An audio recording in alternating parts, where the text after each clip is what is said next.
Orange County Sheriff's Office. I'm calling to find out if I can have a wellness check, please. How was this even able to happen? How did they let this happen? A $15,000 reward is being offered for information that can lead to Miya Marcano. There's absolute anger. That just makes the situation even worse. When 19-year-old Miya Marcano disappeared, her family faced a parent's worst nightmare. But as they pushed for answers, they uncovered evidence that would shock even seasoned investigators. What did the Marcano family find that the police overlooked? Miya Marcano was a Valencia College student who vanished on September 24, 2021. Her sudden disappearance left her family reeling with shock and confusion. Miya was known for staying in constant contact with her loved ones, making her silence all the more alarming. As the hours ticked by without word from Miya, her family's concern quickly turned to Armando Caballero, a maintenance man at Miya's apartment complex. Something about him didn't sit right with them, but they couldn't have imagined the extent of what was to come. As the Marcano family waited for answers, they had no idea they would soon become the lead investigators in the case. Their determination to find Miya would uncover truths that would change everything. The search begins.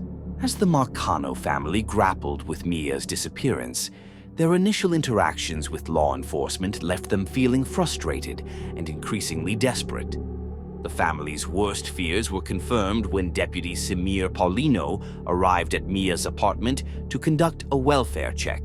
What happened next would set the stage for a family-led investigation that would uncover shocking evidence. Deputy 𝗍𝗆𝗄𝗆's visit to Miya's apartment should have been a turning point in the case. Instead, it became a glaring example of missed opportunities and overlooked clues. As he entered the apartment, signs of a potential struggle were evident. A pillow was stained with what appeared to be blood, and pieces of jewelry lay broken on the floor. These alarming details, however, seemed to escape the deputy's notice. The family, already on edge, watched in disbelief as Deputy 𝗍𝗆𝗄𝗆 failed to treat the apartment as a potential crime scene. Their concerns grew as they realized that crucial evidence was being overlooked or dismissed. The blood-stained pillow and broken jewelry weren't just personal items. They were potential clues that could lead to Miya's whereabouts. Yet, the deputy's response seemed lackluster at best. Even more troubling was the dismissal of the family's concerns about Armando Caballero, the maintenance man at Miya's apartment complex. The Marcanos had a gut feeling about Caballero, sensing something was off about his behavior. They voiced their suspicions to the authorities, hoping for a thorough investigation. Instead, their concerns were brushed aside, leaving them feeling unheard and increasingly anxious. As hours turned into days with no significant progress in the official investigation, the Marcano family's frustration reached a boiling point. They couldn't shake the feeling that precious time was slipping away while potential evidence went unexamined. The lack of urgency in the police response was palpable, and it became clear that waiting for answers was no longer an option. In a moment of clarity and determination, the Marcanos made a decision that would change the course of the investigation. With time running out and police seemingly uninterested, the Marcanos realized they needed to become the detectives they wished were on the case. This pivotal moment marked the beginning of their own investigation, one that would uncover truths that even seasoned investigators had missed. The family's decision to take matters into their own hands was born out of necessity and love for Miya. They knew they couldn't sit idly by while their daughter and cousin remained missing. Armed with nothing but their determination and intimate knowledge of Miya's life, they set out to do what the authorities had failed to do: find answers. What the Marcano family didn't realize at this point was that their amateur sleuthing would soon uncover a trail of evidence that would shock everyone involved in the case. Their investigation would not only shed light on Miya's disappearance, but also expose glaring inadequacies in the official response. Uncovering the truth, the Marcano family's decision to conduct their own investigation proved to be a turning point in the search for Miya. Armed with determination and an intimate knowledge of their loved one, they returned to Mia's apartment, this time with fresh eyes and a renewed sense of purpose. As they carefully combed through Mia's room, they made a chilling discovery. Hidden among Mia's belongings was a box cutter, its presence ominous and out of place. Nearby, they found a broken chain, suggesting a violent struggle had taken place. These items, overlooked by law enforcement, painted a disturbing picture of Mia's final moments in her apartment. But the family's amateur sleuthing didn't stop there. They began to observe the movements of Armando Caballero, the maintenance man they had suspected from the start. Their vigilance paid off when they managed to capture footage of Caballero acting suspiciously around the apartment complex. In one particularly unsettling instance, they recorded him carrying a blanket. The blanket. Oh my God, that is my blanket! That the family immediately recognized as belonging to Mia. As the Marcanos dug deeper, they uncovered a crucial piece of information that sent shockwaves through their investigation. They learned that Caballero had accessed Mia's apartment using a master key fob just minutes before she was last seen. This revelation not only confirmed their suspicions about Caballero, but also raised serious questions about the security measures at the apartment complex. The family's growing certainty about Caballero's involvement stood in stark contrast to the apparent inaction of the police. While the Marcanos were uncovering one piece of evidence after another, law enforcement seemed to be dragging their feet. The family's frustration mounted as they realized they were essentially building a case that should have been the responsibility of trained investigators. Each new discovery added to the family's sense of urgency and deepened their resolve to find Mia. They meticulously documented everything they found, creating a timeline of events that painted an increasingly clear picture of what might have happened to Mia. The Marcanos investigation took another unexpected turn when they found a rose discarded in the trash near Mia's apartment. This seemingly innocuous item, when considered alongside the box cutter and broken jewelry, hinted at a violent incident that had unfolded within the apartment walls.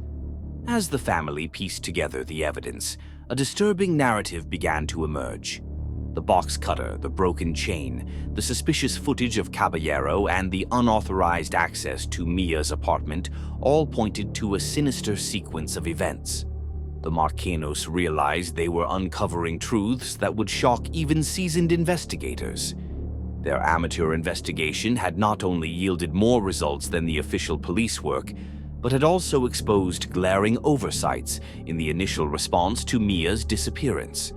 The family's findings raised serious questions about the thoroughness of the police investigation and the overall handling of missing persons cases. Justice delayed. Armed with a wealth of evidence they had painstakingly gathered, the Marcano family approached law enforcement with renewed hope.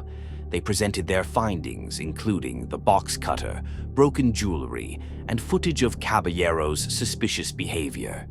However, their optimism quickly turned to frustration as they encountered what seemed to be a wall of bureaucracy and indifference. Despite the family's compelling evidence, the official response remained sluggish.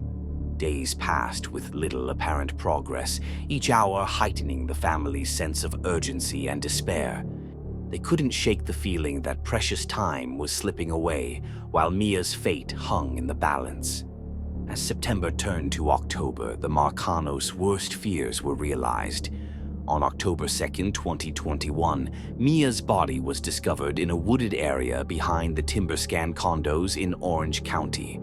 The location, less than 20 miles from her apartment, was a cruel reminder of how close she had been all along. The state in which Mia's body was found painted a horrifying picture of her final moments. Her hands and feet were bound, and her mouth was covered with tape, evidence of a violent struggle that confirmed the family's suspicions of foul play.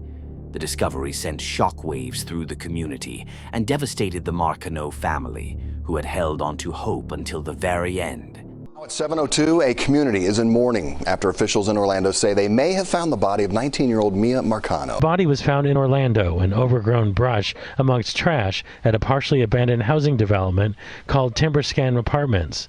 Mia's suspected killer, Armando Caballero, lived there once. As investigators processed the scene, more evidence emerged linking Armando Caballero to the crime. Mia's blood and hair were found among his belongings, providing a grim connection between the maintenance man and the young woman's disappearance. These findings validated the family's initial suspicions and their tireless efforts to keep the focus on Caballero. However, any hope of bringing Caballero to justice was cut short. On September 27, 2021, just days after Miya went missing and before her body was discovered, 911, do you need police, fire, medical? We found a suicide on property. Okay, and is there a unit, or is that the unit number 525 where you found him? No, they're in the garage. It's one of our garages, but we just store paint in there. So, okay. Yeah, sorry. All right, he's beyond, he's deceased, beyond any help? I believe so. Okay, all right. Dead, right? Okay, we'll have an officer over there in a few minutes. You said it was a male? Yes. Okay, see you shortly. Thank you. Caballero was found dead from an apparent suicide. His death added another layer of complexity to an already tragic situation. This new video of a man Miya Marcano's family believes is her maintenance man, carrying her stuff away the day after she went missing and 2 days before he turned up dead. Leaving many questions unanswered and denying the Marcano family the closure of a trial. The loss of Caballero as a suspect created a void in the pursuit of justice. I can't even put into words how we're feeling right now as a family. I feel defeated. I feel like I failed my cousin, and I don't know how we're gonna get through this. Without a living perpetrator to stand trial, the legal process took an unexpected turn. The focus shifted from prosecuting an individual to examining the systemic failures that may have contributed to Mia's death. For the Marcano family, Caballero's suicide was a devastating blow. They had hoped to face him in court, to understand why he had targeted Miya, and to see him held accountable for his actions. Instead, they were left with a profound sense of loss and unresolved anger. Yet, even in the face of this setback, the Marcanos' determination never wavered. The night investigators find Mia's body. People still gathered outside her apartment to host a vigil, just like they have been every other night. And this, from all the days, this crowd was the largest. There were her family members, there were people from the apartment, people from South Florida, all across Florida and Orlando. They all came to show their support and to uplift the family members who were mourning. They realized that while Caballero would never face trial, there were still battles to be fought and changes to be made. The family's quest for accountability expanded beyond the individual perpetrator to encompass the institutions and systems that had failed Miya.